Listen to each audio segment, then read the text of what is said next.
Eu quero ser breve, porque eu creio que Deus colocou um sopro no meu coração, assim, para falar pontualmente, mais uma vez, com alguém que está aqui. É muito interessante quando Deus fala algo assim pontual. Tem coisa que vem assim, com uma inspiração no teu coração, a gente sabe que é pontual. Fala assim, puxa, é Deus falando com alguém. Pode acertar mais de um, sempre acerta, né? Mas tem pelo menos uma pessoa que precisa ouvir aquilo que Deus colocou no meu coração. Começou a desenvolver esses dias, mas hoje me deu assim uma plena convicção.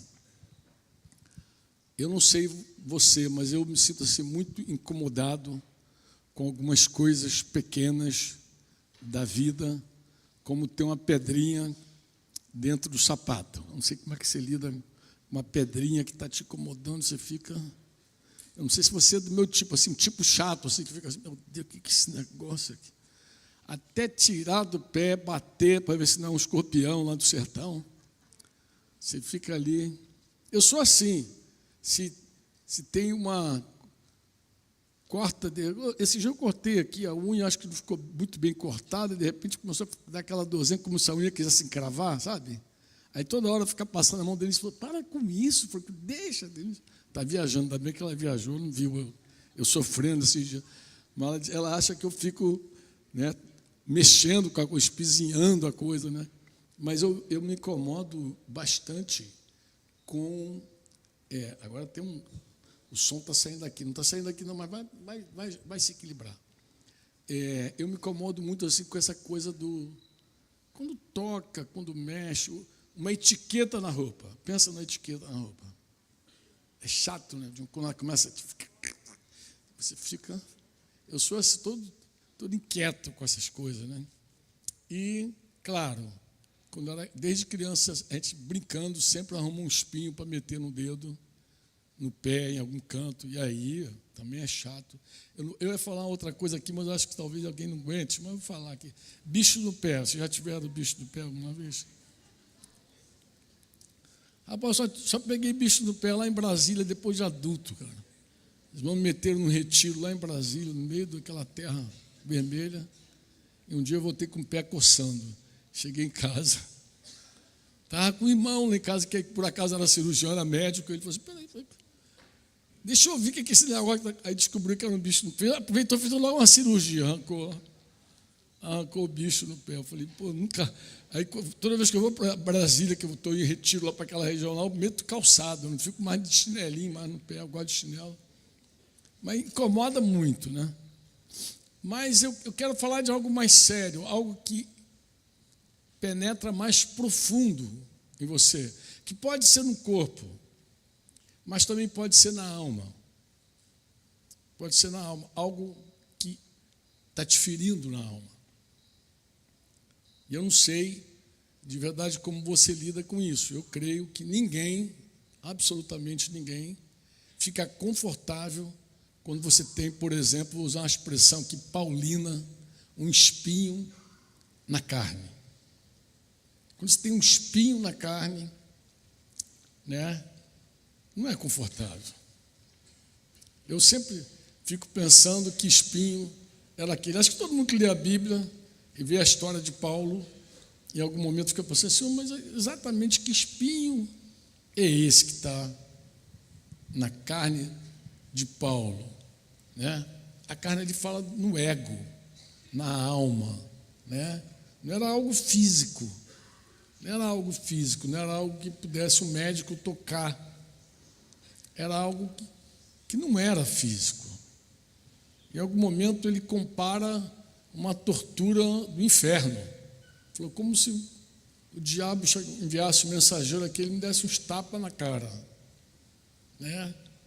E era algo, alguém diz, não, um problema nos olhos, que ele teve um problema nos olhos, lá ele fala lá os Gálatas. Mas se era um problema físico, já estava afetando a alma.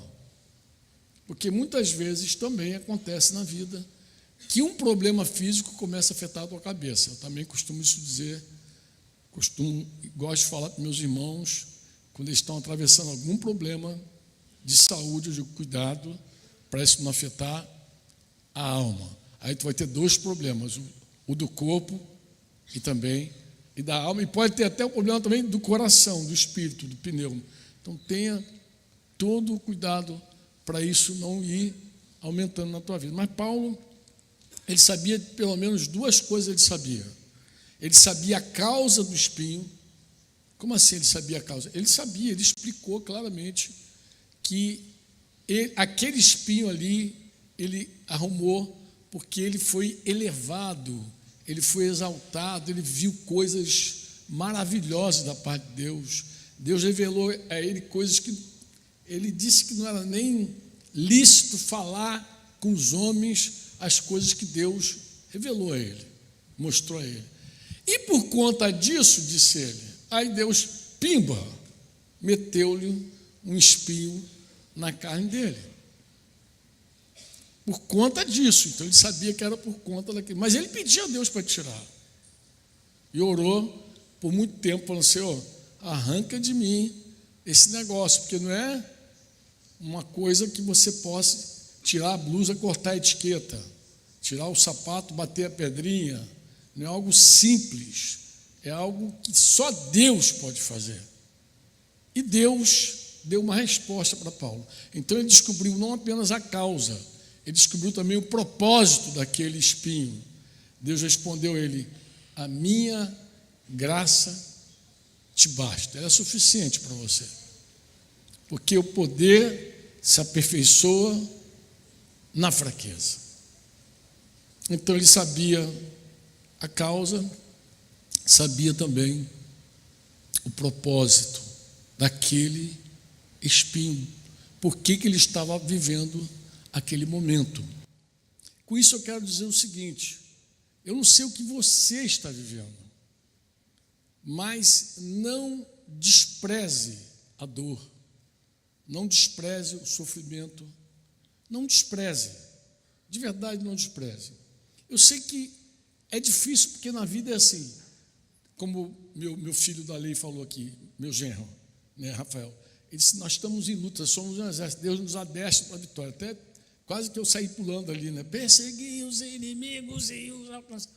Mas a vida é assim, há um momento que você tem que discernir em Deus se é o diabo, se são demônios, se é uma obra espiritual do mal, e lutar contra aquilo, resistir àquilo, se sujeitando a Deus, porque a luta contra o diabo é sujeitando a Deus e resistindo e ele foge de você. Então você, seja o que for, se é o diabo ou se é uma prova de Deus, um quebrantamento de Deus, a gente tem que ir para Deus de qualquer jeito, porque só em Deus nós temos vitória, tanto sobre o diabo, como também sobre a tribulação, a angústia, a dor. Só em Deus que a gente tem essa vitória.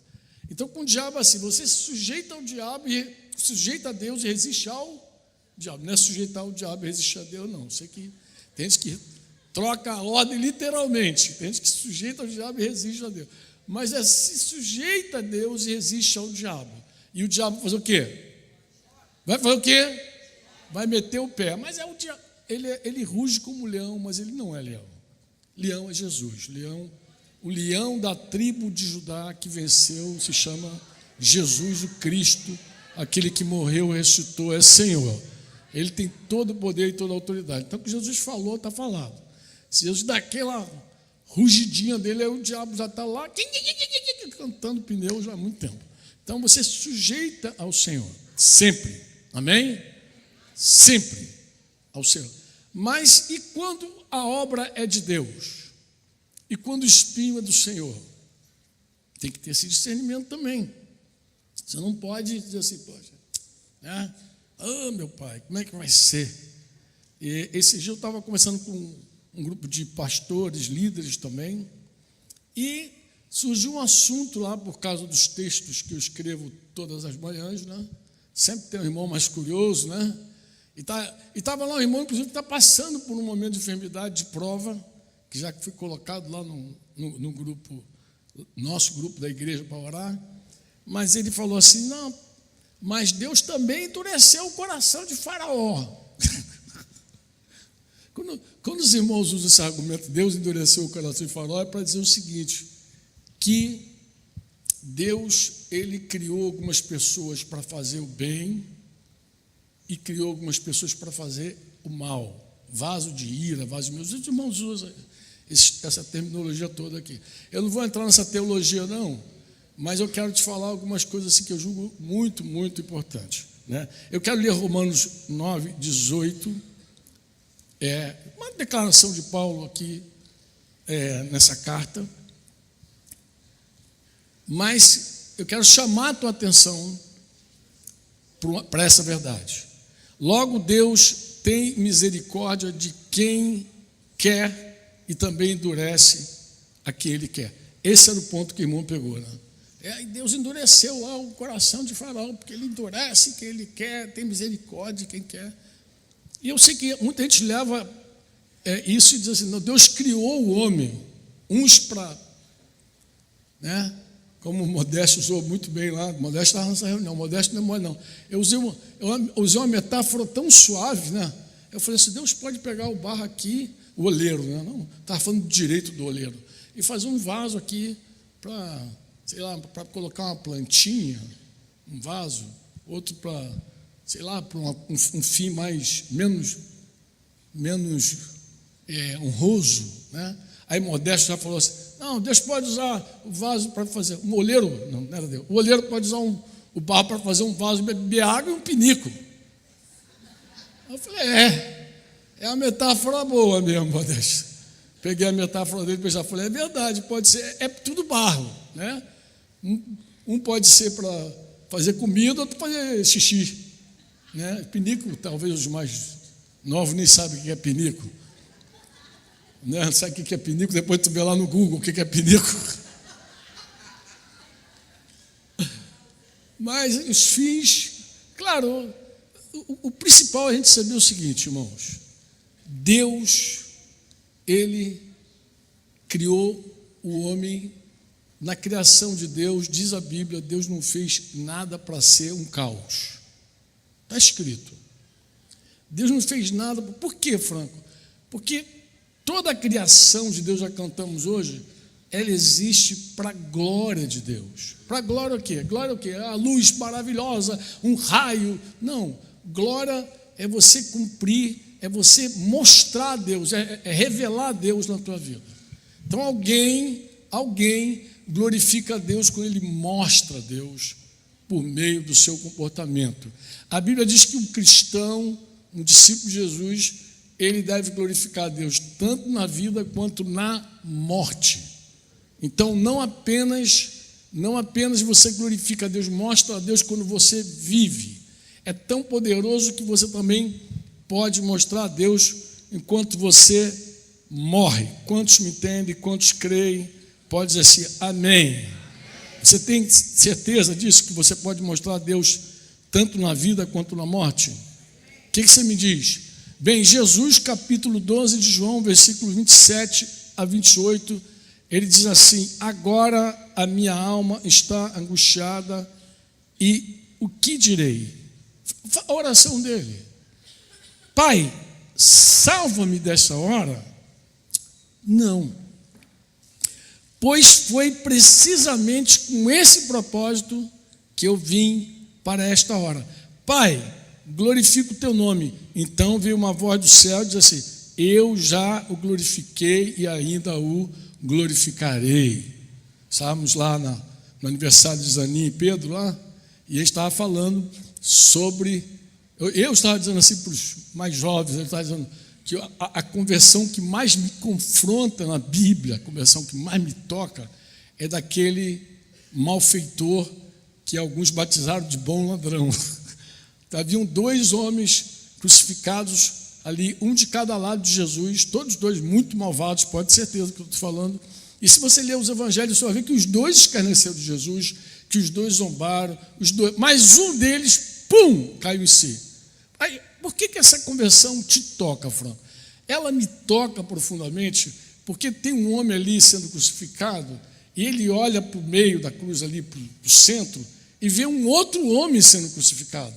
Ele não vê alguém fazendo milagres, ele não vê alguém andando sobre as águas, ele não vê alguém ordenando a tempestade, ele não vê alguém dando vista ao cego, fazendo o surdo ouvir, o aleijado andar. Ele vê alguém nas mesmas condições que ele.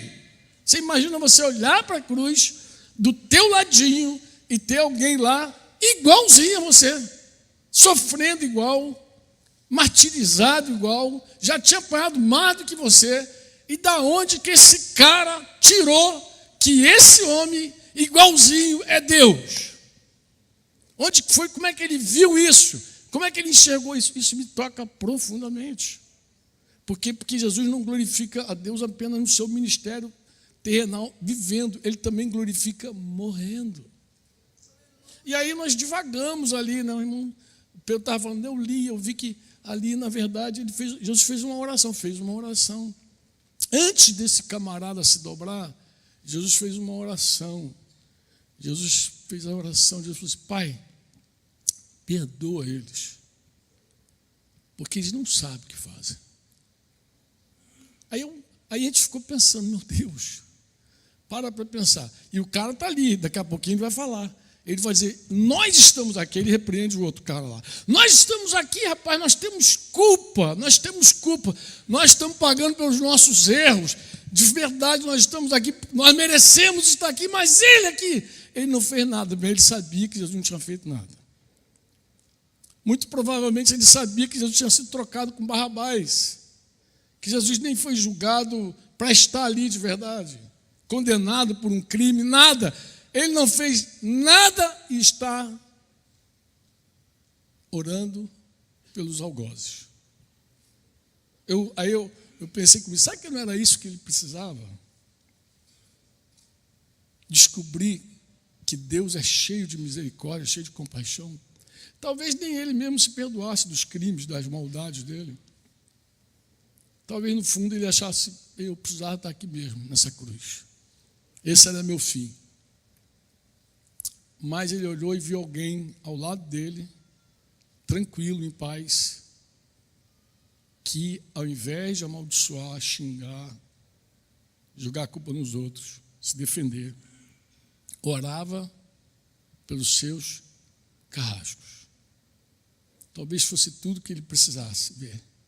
E foi o suficiente para ele reconhecer que alguém que estava do lado dele não era uma pessoa comum. Ele viu Deus. Isso é que é glorificar. Viu Deus. Depois, mais tarde, Jesus ressurreto, João 21, 19, Jesus tem uma conversa com Pedro, diz que quando você ficar velho, meu filho, vai ser diferente. Mas o versículo 19 vai dizer que Jesus disse isso para significar com que tipo de morte Pedro havia de glorificar a Deus. Está no versículo 19. E depois de falar que tipo de morte ele ia glorificar, Jesus acrescentou, siga-me, vem comigo. E a história conta que a morte de Pedro foi justamente, não é a história, né? Justamente numa visão que ele teve de Jesus voltando para Roma. Eles fugindo de Roma e viu Jesus voltando para Roma. Quo vadis Domini, virou título de um filme antigo. Para onde está indo o Senhor? Para onde está indo? E o Senhor diz, estou voltando para morrer mais uma vez em Roma. Ele volta, ele segue literalmente, Jesus volta e morre. E diz que daquele jeito ele glorificou a Deus. Como assim daquele? Deus estabeleceu que ele iria revelar o Pai, revelar o amor de Deus, o poder de Deus no meio da sua morte, da forma como ele morreu. E aí a história diz também que quando foram crucificar Pedro, ele falou, não sou digno de morrer como meu Senhor, meu Mestre, então crucificaram ele de cabeça para baixo. Assim, diz a história que Pedro morreu, e quanta coisa maravilhosa as pessoas devem ter. E aí nós seguimos falando, nós falamos da igreja que no Coliseu, morrendo, e as pessoas se convertendo.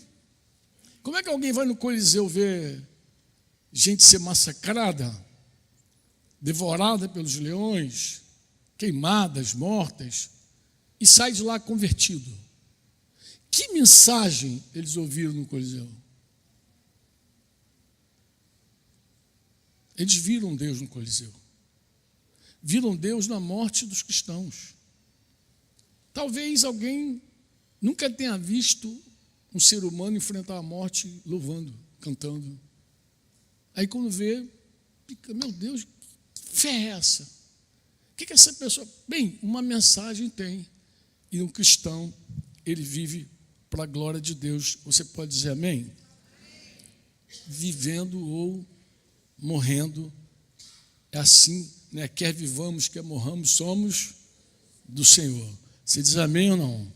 Mas a pergunta do irmão, a colocação do irmão era sobre o endurecimento, quase que não sai, endurecimento.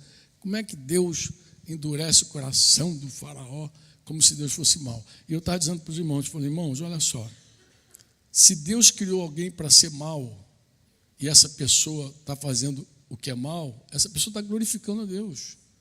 Porque você glorifica quando você faz aquilo para o qual você foi criado. A formiga glorifica a Deus. O preguiçoso vai ter com a formiga. Ah, que eu vou aprender com a formiga? Ela não tem chefe, ela não tem patrão, ela vai lá, trabalha, faz. Ah, tá.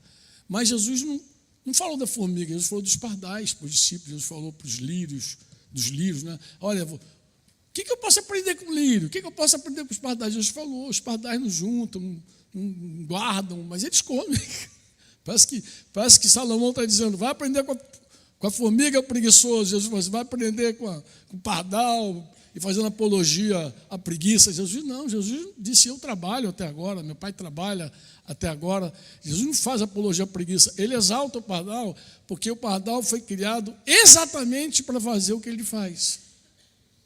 A formiga também, o lírio também. E o dia que a figueira não deu fruto, ele foi lá e amaldiçoou a figueira. Porque nós também fomos criados com propósito.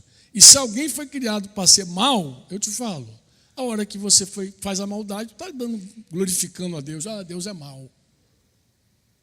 Mas não é assim. A criação exalta a Deus, louva a Deus. E o que tem de torto na criação não é por causa de Deus, é por causa do pecado. O que desmilinguiu essa criação foi o pecado. A Bíblia diz que quando Jesus voltar e reinar por 1000 anos, disse que até os animais terão harmonia. Leia lá os profetas, Isaías vai falar sobre isso, eles vão andar em harmonia, não vai ter mais essa violência na natureza. E diz Paulo que toda a criação, não são alguns, é toda a criação geme na expectativa dessa manifestação dos filhos de Deus. Você diz amém ou não? Então toda a criação geme. E aí eu voltei para o irmão Amado e falei, Amado, uma coisa é certa, Deus não criou ninguém para ser mal. Outra coisa curiosa, é curioso mesmo, né? Tu lê, por exemplo, o Salmo 95, 7, Hebreus fala 3 vezes, cita 3 vezes o Salmo 95, 7. Hebreus 3, 7, versículo 7, 8, 15, versículo 15 e o 4, 7. Faz aquela perguntinha, faz aquela declaração, aquela advertência. Hoje, diga comigo, hoje, se ouvirem a sua voz, não endureçam o coração. Como é que o Deus que fala, se hoje você ouvir a sua voz, não endureça o coração, vai lá e endurece o coração do outro? Parece um paradoxo, né? Meu Deus do céu. Deus fala para não endurecer o coração, ele vai lá e endurece. Irmãos, a gente tem que olhar mais para a Bíblia como um todo, né? E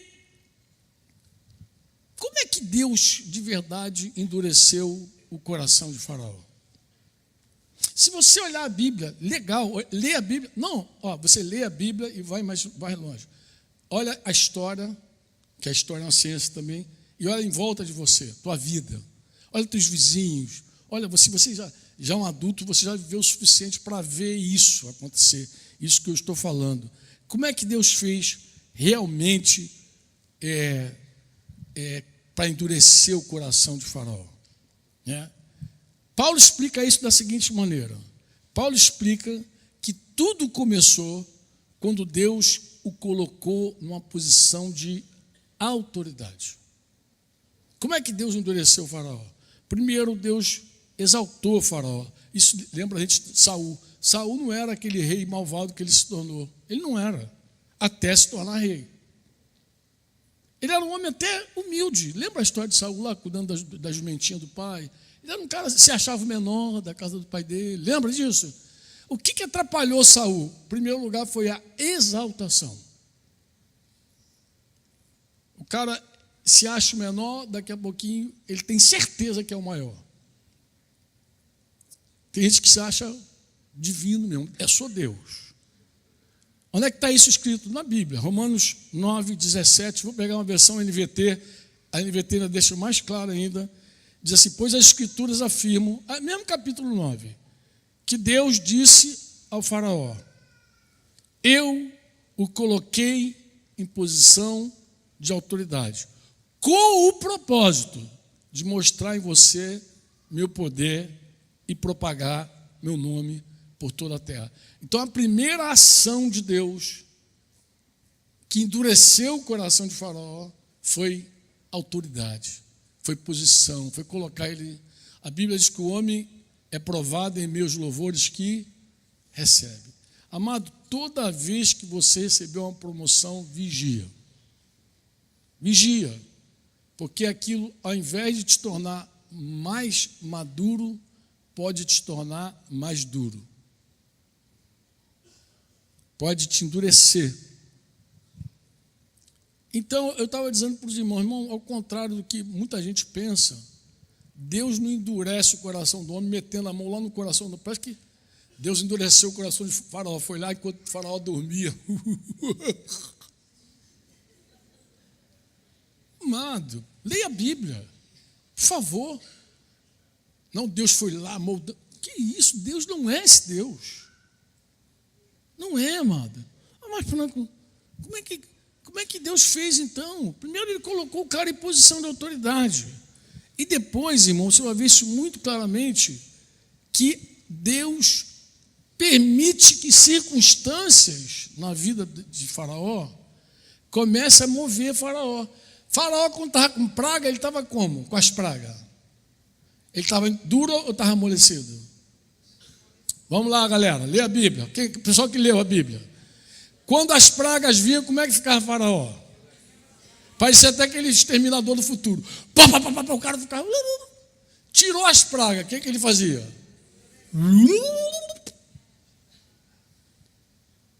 Ficava durinho de novo. Botava praga, como é que ele fazia? É verdade.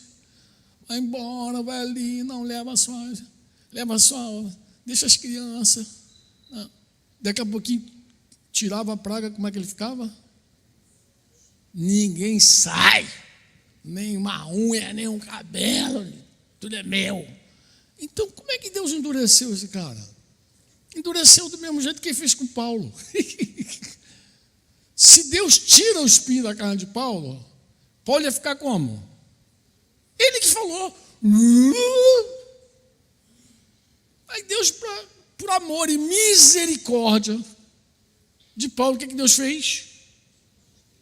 Põe. O que você está querendo dizer? Eu estou querendo dizer para você que veio me ouvir hoje, ou que está em casa, não sei onde você está, que você pode estar estranhando alguma coisa que Deus está colocando na tua vida para te ajudar, não para te atrapalhar, para te abençoar, para te salvar. Não é para você se perder, não, é para o teu bem. É para o teu bem. É desse jeito que Deus endureceu Faraó. E se você ler 1 Samuel 6,6, que é um profeta, você vai ler Samuel dizendo assim, a NAA de novo. Por que vocês endureceram o coração como os egípcios e Faraó fizeram? Ele está perguntando para o povo de Israel agora. Por que vocês endureceram o coração como os egípcios e Faraó fizeram? Não é verdade que depois que Deus os maltratou, eles deixaram os israelitas sair e eles foram embora? O que ele está dizendo, Franco? Ele está dizendo que se Deus não descesse a marreta e o cerol em Faraó e nos egípcios, Israel não estava livre. E para Deus mostrar a glória dele, Deus tirava as pragas e deixava os caras crescer, e Deus fazia os milagres dele, porque o propósito dele era mostrar a sua glória. Deus não tem prazer em ninguém duro. Deus não te fez duro, você é duro por natureza, pode ter certeza que eu estou te falando. Nós não somos duros porque nós nascemos duros, a nossa natureza é dura. É dura, dura igual sebo. Quando a gente era criança, eu dizia assim, a gente brincava, fulano não tem um coração, ele tem um coracebo. Sebo duro, duro. O apóstolo que nos ensinou sobre a graça, Paulo, ele precisou desse espinho na carne. Você crê ou não? Para se manter humilde, para seguir quebrantado. E se Deus tivesse removido o espinho da carne de Paulo? O que você acha que daria? O que você acha que daria? Então, eu te pergunto, o espinho foi uma coisa boa ou uma coisa ruim? Está lá em 2 Coríntios 12, 9, a resposta de Deus. A minha graça te é suficiente, te basta. O espinho foi um bom negócio ou um mau negócio? Medita você. Você se lembra de Manassés? Quem conhece a história de Manassés, filho de Ezequias? Os caras que lêem a Bíblia conhecem, né? Quem conhece Manassés aqui, a história dele? Meia dúzia, gente. Misericórdia, mano. Nem vou dar o endereço da história. Vai lá ver a história. Vai ler a Bíblia, mano. Manassés, que começou a reinar aos 12 anos, você lembra? Ezequias ficou doente, ia morrer. Deus teve misericórdia de Ezequias, deu mais 15 anos.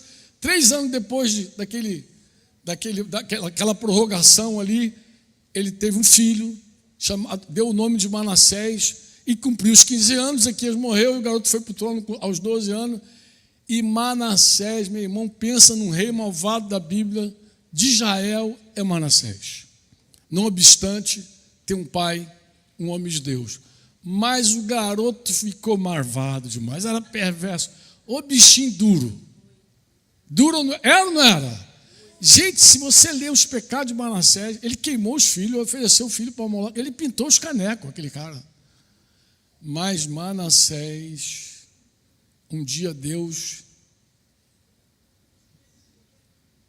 botou um espinho na vida de Manassés. E ele foi levado preso, foi vencido. E aí, no caminho do cativeiro, o que ele fez?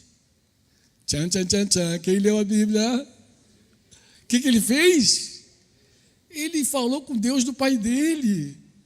Então, meu amigo, nem Manassés suporta o espinho. Pode ficar tranquilo. Quando Deus quer quebrantar alguém, ele sabe quebrantar a pessoa.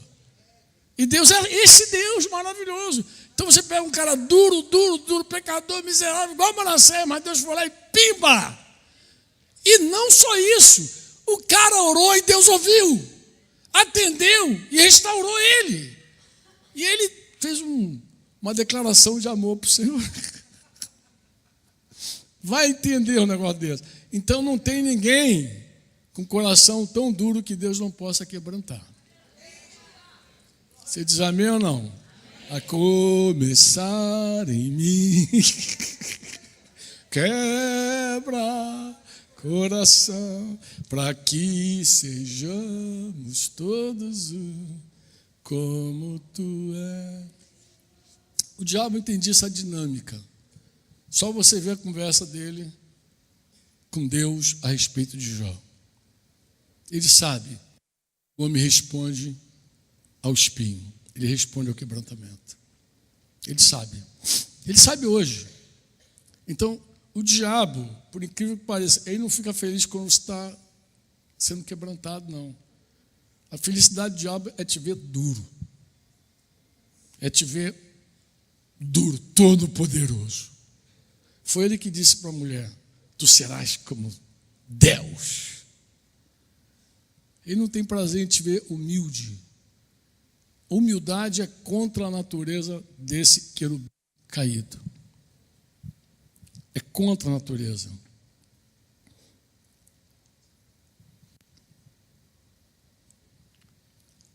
quando nós não vemos essa ação de Deus na nossa vida, de amor e de misericórdia, a gente pode cair numa profunda escuridão de alma.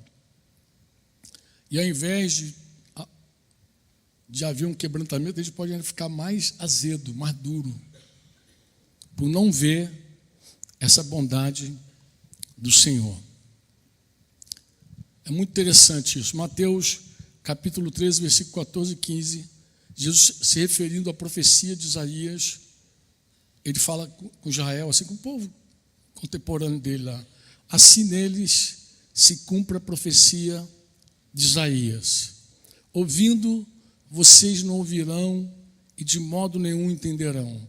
Vendo, desde que, inclusive, quando eu leio isso aqui, eu falo assim, pô, foi uma coisa confusa, parece que Deus não quer salvar, parece que Deus não quer fazer, Deus veio para salvar ou veio para confundir? Não, amado, vai lendo devagar, vai lendo, entendendo que o coração do Pai é cheio de amor, de misericórdia e compaixão. Ele diz, ouvindo vocês ouvirão e de modo nenhum entenderão, vendo vocês verão e de modo nenhum perceberão, porque o coração desse povo está endurecido. Está endurecido. Não foi Deus que fez essa coisa. Deus não tem prazer nisso. Ele está endurecido. Ouviram com os ouvidos tapados e fecharam os olhos para não. Eles é que fecharam os olhos. Eles é que fizeram isso. Para não acontecer que vejam com os olhos, ouçam com os ouvidos, entendam com o coração, se convertam e sejam por mim curados. Deus quer curar. A gente falou isso hoje. Deus quer curar. Paulo pregando na sinagoga, acho que em Éfeso, que ele diz isso, vocês não se acham dignos do Evangelho, então vou para outro povo. É o homem na sua soberba, na sua arrogância, que muitas vezes endurece tanto, que nem acredita, nem consegue crer que Deus o salva sem um pingo do esforço humano dele, da obra dele. Que pura fé, pura graça do Senhor. Eu vou terminar, que eu falei que eu queria ser breve. Acho que estou sendo breve, já passei do tempo. Não, eu vou terminar aqui nos próximos minutos. Eu quero dizer o seguinte, quando Deus deseja mostrar o poder dele a alguém, propagar o nome dele, como fez com o faraó, porque Deus não fez só com o faraó não, tá, mano? Ele fez com outros, tá? Você lembra que Herodes matou Tiago, lembra disso? E teria matado Pedro também, só que ele mandou prender Pedro com o propósito depois de matá-lo, foi matar Pedro. Só que o Senhor enviou um socorro, a igreja orando, o Senhor enviou um socorro e tirou Pedro. Não era a hora de Pedro. Pedro não iria glorificar a Deus morrendo naquela cadeia. Pedro não iria glorificar a Deus morrendo nas mãos de Herodes. Pedro iria glorificar a Deus muito tempo depois em Roma. Esse era o plano de Deus para Pedro. Eu falo isso para Denise, diz, você ali, você, eu digo, meu amor, quando chegar a minha hora, fui. Pode chegar no meu velório, Franco disse isso a vida inteira, que no dia que chegasse o finalzinho dele, que a senha dele fosse puxada, ele foi. Então descanse, tá, amado? Foi. Acabou. Agora, enquanto não chegar a hora, amado, enquanto não chegar, não chegou. Aí você pode ficar tranquilo, não chegou. Pode se levantar 1, 2, 10 mil, não vai ser a minha hora, não é. É só você olhar para Jesus e olhar para os discípulos de Jesus. Cada apóstolo, nenhum apóstolo morreu doente, não sei se vocês sabem disso. Todos eles morreram de forma trágica. Parece que Deus escreveu para todos eles uma morte trágica para glorificar a Deus. Mas Deus resolveu dar um fim em Herodes. Tipo, Herodes já bateu na tampa. Já bateu na tampa. E aí, Atos, capítulo 12, versículo 21 e 24, vai dizer que em dia designado Herodes, logo depois daquele feriadão, Herodes, vestido de traje real, assentado no trono, dirigiu-lhes a palavra, né, e o povo gritava. Ele foi fazer uma palestra política importante. Ele estava num momento importante. Não vou entrar em detalhes agora, mas era uma coisa interessante e importante para a política dele, né? E aqui fica claro o seguinte, que quando Deus quer mostrar o poder dele, quando Deus quer propagar o nome dele, ele pode permitir que essa pessoa seja elevada. Number one. E o homem que já é duro, uma vez elevado, e o homem é duro por natureza, amém ou não? Uma vez que ele é exaltado, ele pode facilmente acreditar que é um Deus, que ele é o cara. Leia a história que você vai ver, os imperadores, os reis, os faraós, todos, em algum momento tem uma meia dúzia deles que se acha Deus. E alguns receberam o título de Deus vivo. E cria mesmo que era um Deus. Inclusive, na Segunda Guerra Mundial, o imperador do Japão era chamado de Deus vivo. Aquele imperador que levou o Japão até as últimas consequências, até a bomba atômica. Ele era chamado de Deus vivo. Atos 12, seguindo, ele fez aquele discurso, Herodes. E o povo gritava: é voz de um Deus! É voz de um Deus! Não é de um homem, é de um Deus! E aquilo, o que fez com o ego daquele homem? Insuflou mais ainda. Já estava grande, já estava duro. No mesmo instante, um anjo do Senhor feriu Herodes, por ele não haver dado glória a Deus, e comido de vermes, morreu. Entretanto, a palavra de Deus crescia e se multiplicava. Desse jeito, dessa forma. Eu quero dizer para você o seguinte: a bênção de Deus levar você a um ponto, vou chamar aqui a expressão aqui, fundo do poço, para muita gente é uma derrota. Fulano chegou no fundo do poço. Para muita gente é uma derrota. Você acha que as pessoas, olhando Jesus na cruz, não pensavam em derrota? Tu acha que pensavam em vitória? Tu acha que as pessoas tinham noção que ali naquela cruz, ao morrer, Jesus estava vencendo a morte? O diabo? As pessoas tinham noção disso? Sim ou não? Vocês acham que as pessoas, ao olhar para a cruz, e haver 2000 anos depois um montão de crentes no mundo todo cantando para Jesus? Tu és santo, tu és santo. Levantando. Tu acha? Não. Os caras olharam e falaram assim, aí, assim termina o ministério de mais um. Morreu. Eu quero te falar isso. É isso que eu queria que você guardasse no teu coração. Kéfera, a hora que Deus te conduz por um caminho que aos teus olhos,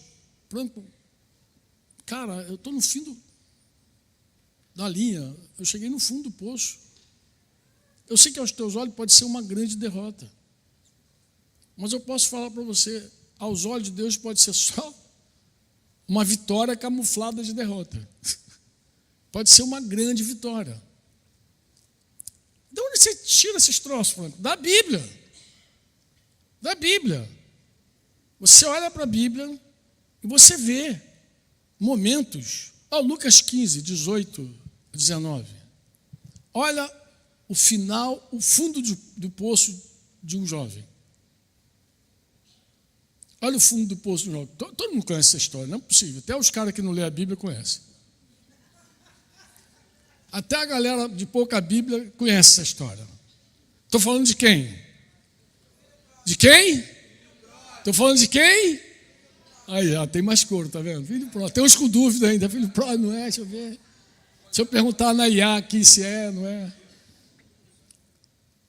Vou me arrumar, voltar para a casa do meu pai e dizer: Pai, pequei contra Deus diante do Senhor. Já não sou digno de ser chamado de seu filho. Trate-me como um dos seus trabalhadores. Alguém pode ler isso aqui? O próprio garoto podia estar pensando: acabou para mim. Fui vencido. E achar uma grande derrota. Sim ou não? Sim ou não, amados? Mas aquele espinho na vida daquele menino fez bem para ele ou fez mal? Fez o quê? Fez bem. Ele perdeu tudo. Foi desprezado. Foi trabalhar cuidando de porcos, para um judeu cuidar de porco, imagina. E ainda por cima queria comer a comida dos porcos. Alguém podia dizer, meu Deus, o cara chegou no fundo do poço, que buraco, que ruim. Que ruim nada, mano, que bom. Que bênção. Por quê, Franco? Porque aí ele vai dar uma virada de chave. É aqui que a vida desse garoto muda para sempre.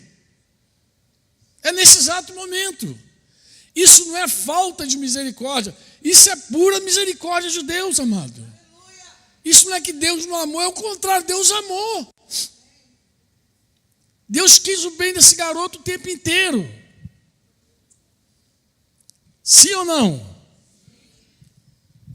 Eu li uma vez um repórter, um escritor, um jornalista, um tal de Thomas Malcolm. O terceiro nome dele nem tento pronunciar, que é um nome dificílimo. Mas ele escreveu dizendo assim, Jesus é o profeta dos derrotados. Por que Jesus é o profeta dos derrotados? Bem, Jesus disse que os últimos serão os primeiros. Que os fracos são fortes. Que os sábios são os simples. Jesus contou uma parábola para afirmar que o fim pode ser um belo recomeço.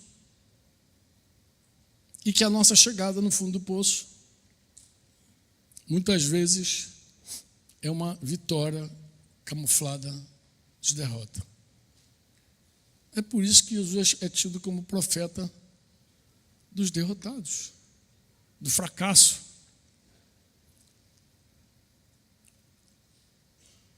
Mas alguém pode ouvir aquela parábola e se animar.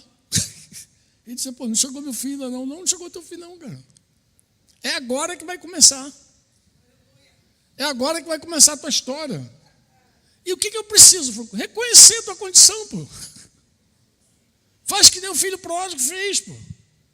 Reconhece teu momento, tua condição. Diz, cara, não tem um lugar fora de Deus.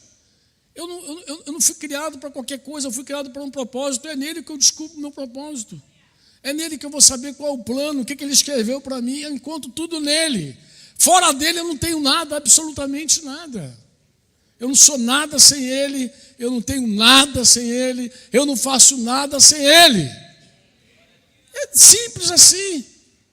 Eu sei que é humilhante, mas isso é bom. Por quê? Porque Deus dá graça aos humildes e Deus resiste aos soberbos. Quantos podem dizer amém? Amém?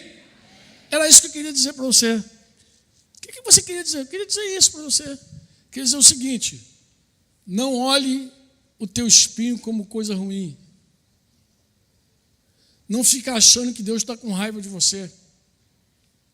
Não despreze o teu sofrimento. Não despreze as tuas lágrimas, teu quebrantamento. Por favor. Desculpa a expressão, para de ser tolo, tola. Seja sábio. Veja a bondade de Deus ao te conduzir, às vezes, para o fundo do poço. Porque ali tua vida pode mudar completamente. Completamente. Que Deus não permita que a gente endureça. Que Deus não permita, amado. Que Deus não permita. Um dia eu estava... Quero orar contigo. Um dia eu estava saindo de casa, muito atribulado. Antes de mudar para Curitiba, ali uns anos antes. Eu tenho uns 10 anos aí, atribulado, com um monte de coisa.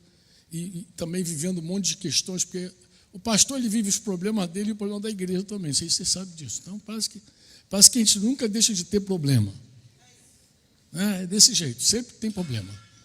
Quando não é teu diretamente, é teu, porque está na vida dos irmãos.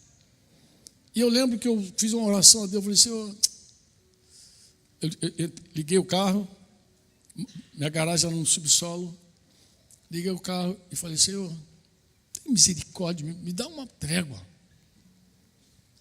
Me dá um refrigério, Senhor. Me dá uma molezinha também, pô. Tem um monte de gente com molezinha. Me dá uma molezinha. Porque comigo o negócio sempre na base do vamos para lá, vamos para cá. Dá uma suavizada aí um pouquinho. Fui assim, de verdade, fui orando assim, claro, na liberdade que a gente tem no Senhor, né? Entrei e saí com o carro. Mas, gente, olha, da garagem até a portaria, eu lembrei de vários irmãos que haviam caído na molezinha. Caído em pecado. Lembrei mesmo, fulano se arrebentou, Beltrano se arrebentou, meu Deus, fulano também, ai Jesus. E a lista era grande. Quando eu cheguei na portaria que a cancela levantou, eu mudei minha oração. Falei, Senhor, esquece tudo que eu falei aqui, não considera nada. Esquece tudo. Não considera minhas besteiras, meus devaneios, nada. Segue com a tua mão sobre mim. Por que tu quiser fazer. Me quebrantar, me humilhar. Faz o que tu quiser. Tu é o oleiro, eu sou o vaso. Tu faz de mim o que tu quiser. Eu confio na tua soberania e eu não quero saber de moleza, não, Senhor. Vamos que vem. Vamos embora. Porque eu comecei a considerar ver que pessoas que não estavam passando por problema nenhum arrumaram problema, cara. Gente que não estava doente, gente que não tinha problema financeiro, arrumaram pecado, arrumaram. Parecia Davi vendo Betseba na janela no tempo de folgado dele. Falei, eu quero lá ficar assistindo Betseba tomar banho. Falei, pô, Senhor, deixa sem. Não, Deus tem que fazer algo para nos despertar, amado, para nos ajudar. Às vezes tu pensa que Deus está te atrapalhando, Deus está te ajudando, Deus está te socorrendo, Deus está te levantando, está te guardando. Eu sei que isso é difícil, mas Ele está te guardando. Eu tenho certeza que aquele menino, é uma parábola, mas se fosse uma história verdadeira, e pode ser na vida de outras pessoas, diz assim, Senhor, como foi bom eu ter passado por aflição para que eu aprendesse os teus decretos. Em algum momento da vida a gente agradece a Deus pela tribulação, pela angústia. Um dia, com certeza, aquele rapaz teria agradecido a Deus e falado assim, obrigado, porque eu gastei tudo, fui cuidar dos porcos, fiquei com fome, meus amigos me abandonaram. Obrigado, Pai, porque foi ali que minha vida mudou. Foi ali. Onde Deus quer nos levar, eu sei. Deus quer o nosso bem. Deuteronômio 8. Foi por isso que eu te levei para o deserto, diz o Senhor, para te humilhar, deixei você ter fome. Lembra disso? Mas afinal de fazer o bem. Por quê, Franco? Porque Deus quer sempre o nosso bem. Ai de nós, o dia que Deus tirar a mão.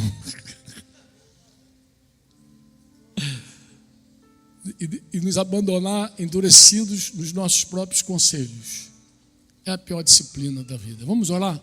Fique de pé em nome de Jesus. Quero orar com você.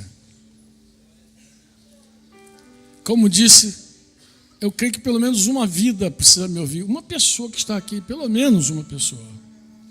Mas é contigo mesmo que eu estou falando, é por você que eu vou orar. Vamos orar, eu não, nós vamos orar por você. Por você que tem chegado a um lugar que aos teus olhos é derrota. Você que está passando um momento confuso, escuro da tua vida. Você que não consegue ver nada. Mas o Senhor diz para você, não ande na tua própria luz, não acenda a tua fogueira. Não acenda a tua lanterna, porque essa luz não é suficiente para você. Lâmpada para os teus pés é quando eu falar, é a minha palavra. E luz para o teu caminho é quando eu falar. Quando eu falar, você vai andar. Assim diz o Senhor. Você não tem luz para se mover, luz própria, mas você tem a luz do Altíssimo. Você não tem autoajuda, você tem a ajuda do alto. O Deus Todo-Poderoso está na tua vida para te ajudar e para te socorrer. Ele quer te abençoar. Ele quer mudar a tua sorte. E se você está aqui hoje, assim, pensando a vida, diz assim, Franco, eu sei que essa palavra foi para mim. Você pode vir aqui para orar. Uma irmã saiu aqui, está aqui à frente. É possível que tenha outra pessoa aqui na mesma condição. Com toda a liberdade do Senhor, você tem liberdade de vir aqui. Eu não tinha convidado ninguém, ela veio. O Espírito Santo com certeza a chamou. Mas você também pode estar na mesma condição. E Deus quer mudar a tua sorte. Deus vai mudar a tua sorte. É hoje. Cláudio já profetizou, é hoje. O Espírito Santo está aqui, é hoje. É hoje. O Senhor vai fazer hoje. É hoje. Paizinho, a tua palavra foi tão clara, tão precisa, tão cirúrgica, tão objetiva. Mas eu sei também que, apesar disso tudo, sem a revelação do Espírito Santo, sem o discernimento do Espírito Santo, fica muito difícil compreender se os caminhos que muitas vezes estamos andando são caminhos que nós entramos neles, sozinhos, por causa dos nossos próprios corações, ou se são caminhos que o Senhor tem nos conduzido, Senhor. Mas hoje ficou muito mais claro buscar compreender de que independente de um ou de outro, o Senhor é poderoso para reverter e mudar a nossa sorte. Para algumas pessoas que estão aqui na frente, de repente estava impossível, Senhor, crer de que algo bom teria em meio a esse processo que estão vivendo.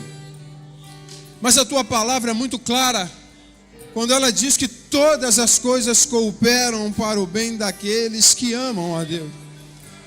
Então abra os olhos do coração, abra os olhos do entendimento de cada um dos teus filhos, ó Pai, para que eles possam enxergar a tua bondade, a tua misericórdia, Senhor, o teu cuidado, o teu amor, que cada dia mais tudo isso, Senhor, seja revelado aos teus filhos em nome de Jesus, para que eles possam se levantar e em meio aos escombros, Senhor, eles possam erguer as mãos e erguer a voz e glorificar o teu nome. E mais uma vez se entregar por inteiro ao Senhor, a tua soberania, o teu governo, Senhor. E descansar nas tuas mãos, sabendo que tu és um Deus de amor e cuida dos teus filhos. Por isso eu quero te pedir que o Senhor siga falando, siga sarando, siga transformando, mas siga levantando o teu povo para que no final de tudo, eles possam, cada um, Senhor, glorificar o teu nome e exaltar e reconhecer a tua bondade e a tua paternidade, Senhor. Nós te louvamos, louvamos pela tua palavra, louvamos por aqueles que receberam a tua palavra e louvamos ao Senhor pela obra que ainda há de se cumprir na vida de cada um. E nós queremos te aplaudir por isso, Senhor. Receba a nossa adoração, as nossas palmas, o nosso louvor. Aleluia!